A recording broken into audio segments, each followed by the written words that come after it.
Hello and welcome to Brand Talks podcast. And today we're in conversation with Mr. Deepak. He's a global sales head marketing for the Blue Planet. It's a pleasure to have you with us. Thank you so much. I'm thrilled to be on this podcast today with you.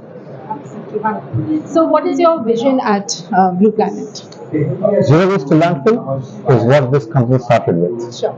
And when we speak about zero waste to landfill, there is a journey that we need to do to get there. So the four driving principles for Blue Planet are typically technology, which we put to use to bring in the traceability and transparency for our customers, through which we build a trust with our customers to deliver solutions around decarbonization, sustainability, and circularity. And doing this is something that we use as a raw material with the solid waste. And all kinds of solid waste, ranging from a municipal solid waste to agri and anything in between, is what we process. Wonderful. I believe you're one of the leading companies in solid waste. So, talk to us about your footprint and your facilities. Sure. Established in 2017, based out of Singapore headquarters.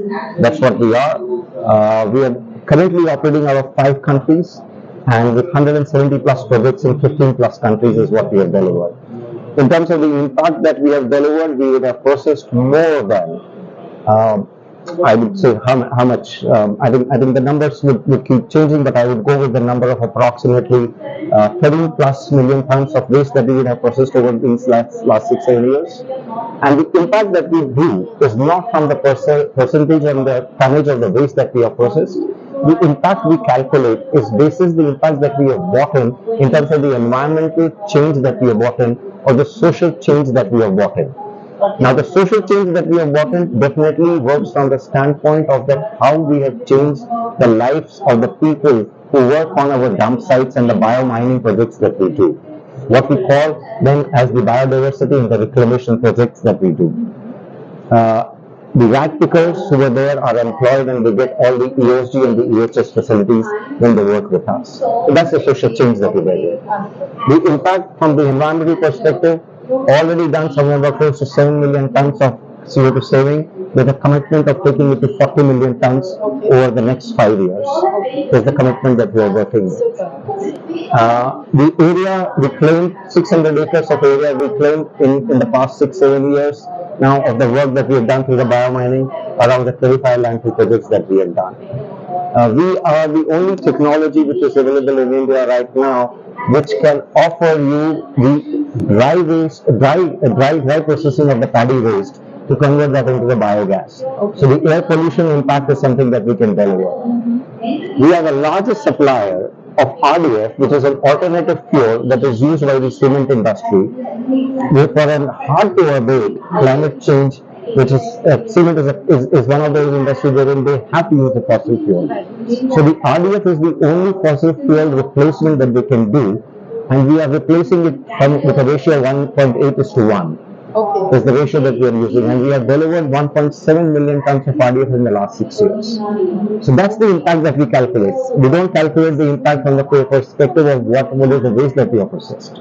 And what is the kind of government support are you getting? I think without the government support and without the way that the waste is being processed in the legislation, it will be very, very difficult, because true to the nature of the work that we do and true to the citizen services that is the charter for any government across the globe, waste is a state subject.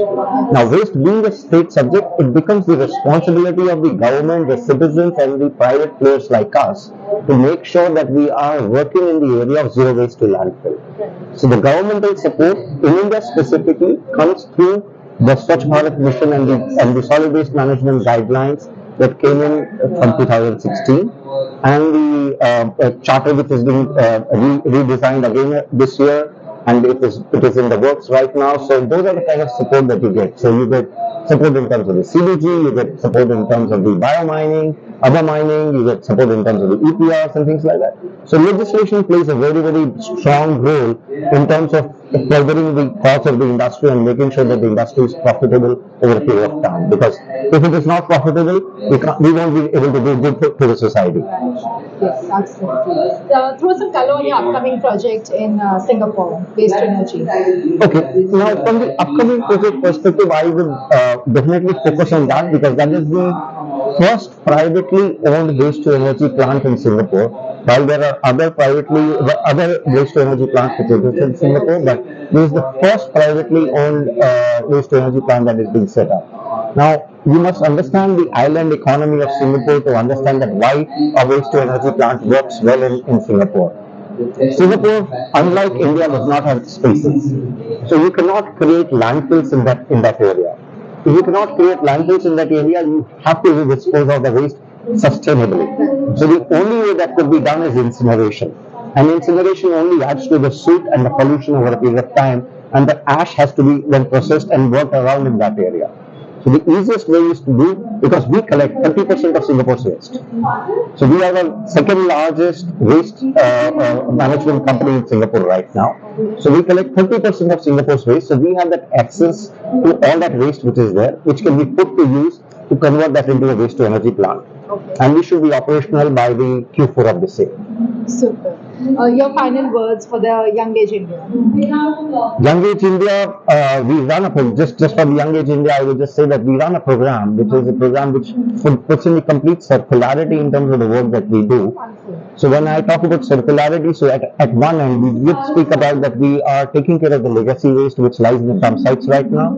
Then we are taking care of the fresh waste, which is the fresh waste which gets generated in the municipal solid waste, by putting the circular solutions that we put in to make sure that they are integrated well and they're disposed in a circular manner, and so the waste goes to the landfill.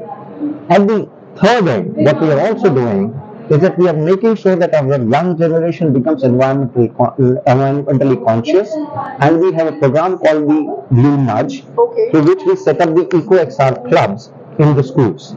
Wherein we are teaching the middle school students about the conscious consumption, the environment consciousness, the climate change, the way that the solar system works, the way that our universe works, and this is the only planet that we can live on. Absolutely. So that's exactly the message that we are transferring to our middle class students right now. In India or In India. In India. It is happening in India. So we have already, in the past few years, we have already touched 3,000 plus schools and million plus students, and with them, with those participations, we have also created a Guinness World Record of collecting the largest amount of paper waste in one single day in Delhi NCR.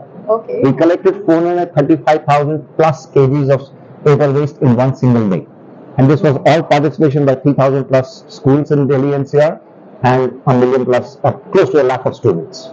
Wonderful. There's no planet B. It's our There's no planet B. It's our day. Thank you, Mr. Deepak. It was a pleasure talking to you. Thank you so much. Thank you so much. Thank you so much.